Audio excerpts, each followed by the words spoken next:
और ठीक हो गया कुछ रूप बदल गए। तो इतने में जब ऐसा कहा यशोदा मैया भिक्षा देकर के और बाहर आई। ले भिक्षा निकले नंदराम मोतियन खाल भराया है। ले भिक्षा निकले नंदराम मोतियन खाल भराया है।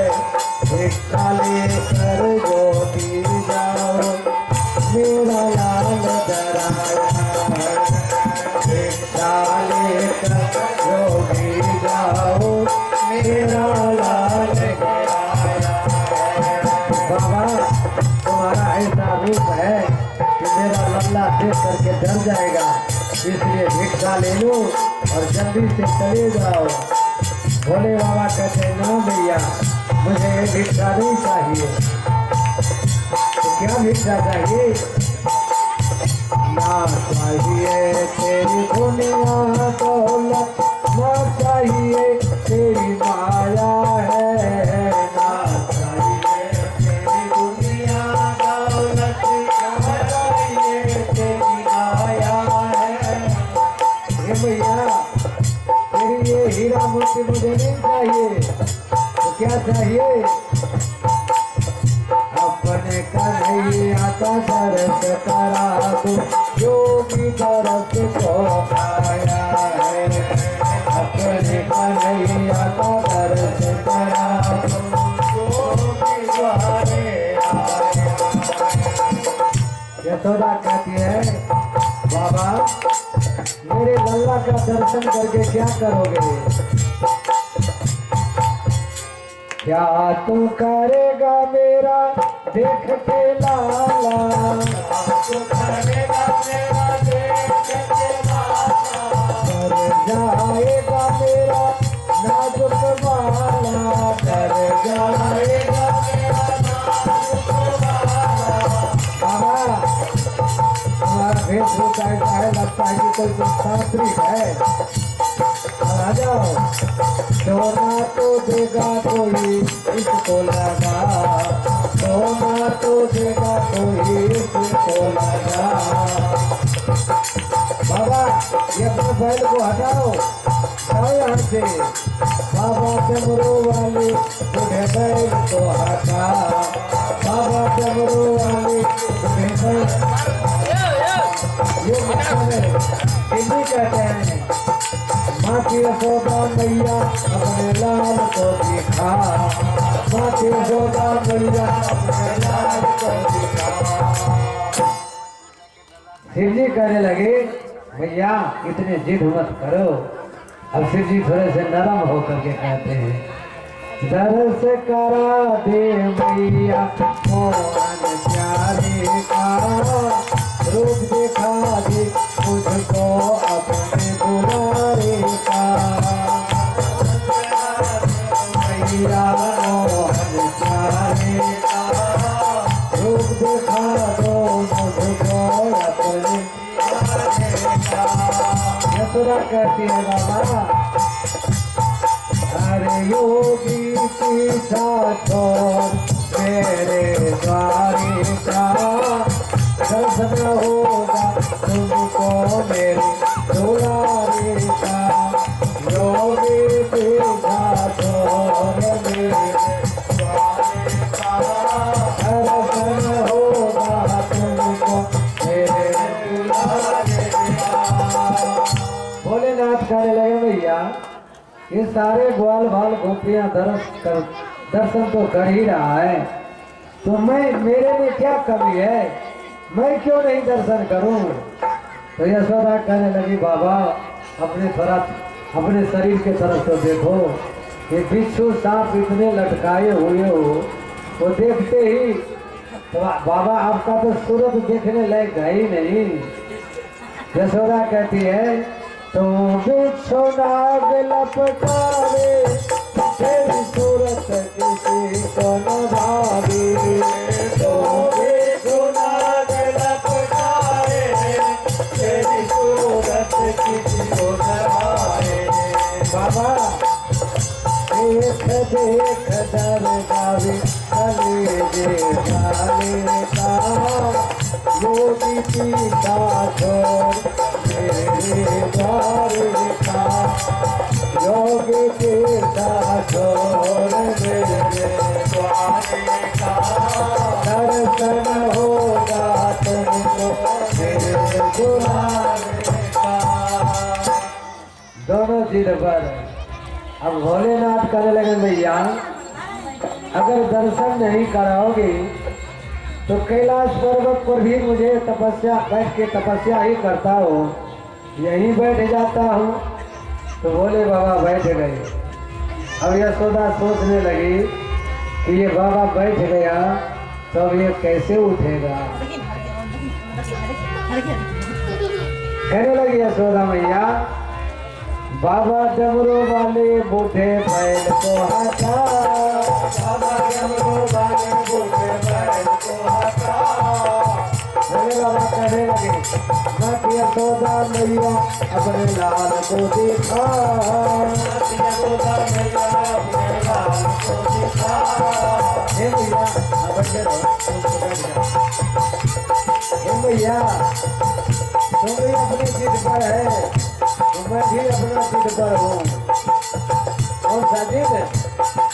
जब तक दर्शन न पाऊंगा, जब तक दर्शन न पाऊंगा, द्वार तेरे से मैं न जाऊंगा, तेरे से मैं न जाऊंगा।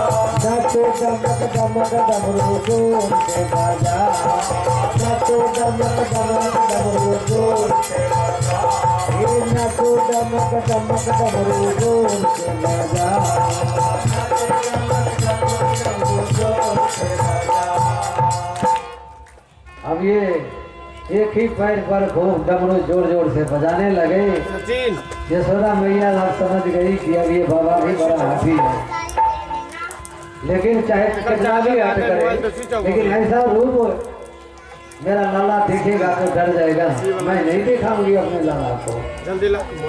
और इधर योगी भी हट भगवान विचार कर रहे हैं कि भोलेनाथ इतने दूर से मेरा दर्शन करने के लिए आया है और मैया बीच में दीवार बन के खड़ी हो गई है, तो कोई उपाय करता हूँ। तो भगवान खुद ही रोने लगे। जैसे भगवान रोने लगे तो मैया दौड़ते दौड़ते आई और गोद में ले ली और मन में सोच रही है हो ना हो ये बाबा कोई टोना टापर कर दिया है इसलिए रो रहा है, इन्हें करता है। हाँ हाँ बोल कृष्ण प्रभु ठुमक ठुमक कर आए, शिव जी को दर्श दिखाए, प्रभु ठुमक ठुमक कर आए, शिव जी को दर्श दिखाए। मैया मैया दसरा कहती है बाबा देखो क्या हो गया, ये तो कुछ ही नहीं हो रहा है। भोले बाबा कहने लगे मेरे गोद में दो, देखो चुप हो जाएगा। बिल्कुल रखो गोद में दो। और भोले बाबा अपने गोद में लिया। अब भगवान कृष्ण और भोलेनाथ मन ही मन आपस में बात कर रहा है। शीश झुकाकर भोलेनाथ भगवान कृष्ण को प्रणाम किया। प्रभु ठुमक ठुमक कर आए, शिव जी को दर्श कराए, प्रभु ठुमक ठुमक कर आए, शिव जी को दर्श कराए। शिव जी ने शीश नवाया मदन मुरारी का, योगी देखा तो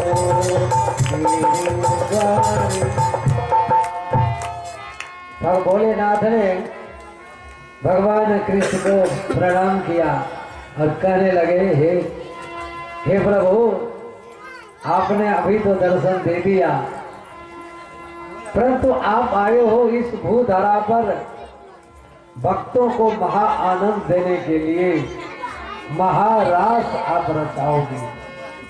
तो मैं चाहता हूँ कि उस रास का दर्शन मैं भी करूँ। भगवान कहने लगे बाबा उसमें मोक्ष वाला नहीं आएगा, उसमें तो सारे गोपियां रहेगी, महाराज में सारे गोपियां रहेगी, ये मोक्षदारी वाला का काम हुआ नहीं है। भोलेनाथ कहने लगे प्रभु मैं इतना बढ़िया लहंगा चुन्नी पहन के आऊंगा, श्रृंगार करके आऊंगा कि आप भी नहीं पहचान पाओगे। महाराज का दर्शन करने के लिए उस रास में आपसे आनंद पाने के लिए प्रभु मैं गोपी बन करके आऊंगा। भगवान कहने लगे ठीक, बहुत बढ़िया। तो महाराज 11 वर्ष 52 दिन का जब हो जाऊंगा तो महाराज करूंगा और आप भी उस रास में शामिल होकर के आनंद लेना। भोलेनाथ ने दर्शन किया और भोलेनाथ प्रणाम करके लो मैया यशोदा अब ये सबको हंसाएगा, खुद भी हंसेगा और सबको हंसाएगा। और भोलेनाथ ने भगवान कृष्ण के स्वरूप को हृदयंगम करके डमरू लेकर त्रिशूल लेकर कैलाश पर्वत की ओर चल पड़े। व्याकुल नयन से देखे सवरिया, व्याकुल नयन से देखे सवरिया, बोला गया है अपनी नजरिया, बोला गया है अपनी नजरिया। कृष्ण का स्वरूप अपने दिल में छुपा, कृष्ण का स्वरूप अपने दिल में छुपा। बोल कृष्ण कन्हैया लाल की जय, शिव शंकर भगवान की जय। ये तो हुई गोकुल की। इधर नंद बाबा मथुरा पहुंचे। मथुरा में कंस को जो भी ले गया था सारे समर्पित किया और कंस से कहने लगे महाराज आप जैसे राजा के शुभ चिंतन से आशीर्वाद से इस बुढ़ापे में एक पुत्र का जन्म हुआ है। तो कंस ने आशीर्वाद दे दिया कि नंद बाबा तब पुत्र चिरंजीव भवेत, तुम्हारा पुत्र चिरंजीव हो और तुम्हारे पुत्र के दुश्मन का नाश हो जाए। बोलो कृष्ण कन्हैया लाल की जय। कंस अपना खुद ही ये आशीर्वाद दे रहा है। देखो ध्यान देना माताओं बहनों भाइयों, जब कोई शुभ काम करो तो अपना जो विरोधी हो सबसे पहले उसको ही काट देना चाहिए। पैर पकड़ लो और कह दो कि आपको संभालना है, ये सारे आयोजन आपको ही संभालना है। देखो यहाँ पर और ध्यान देना, शादी हो विवाह हो कोई भी आयोजन हो तो 5 लोगों को नहीं भूलना चाहिए। वो 5 लोग कौन कौन है वो ध्यान से सुनना। सबसे पहला कार्ड अपने हाथ से लिख करके मंदिर में दे आओ। मंदिर में भगवान से निवेदन कर दो, हे प्रभु काम बहुत बड़ा है, मेरे में इतनी सामर्थ्य नहीं, आपको संभालना है। पहला कार्ड भगवान के चरणों में देना चाहिए। दूसरा कार्ड गुरुदेव को। कार्ड आप नहीं दे सकते, फोन से, आजकल फोन का जमाना हो गया, फोन से मैसेज दे दो।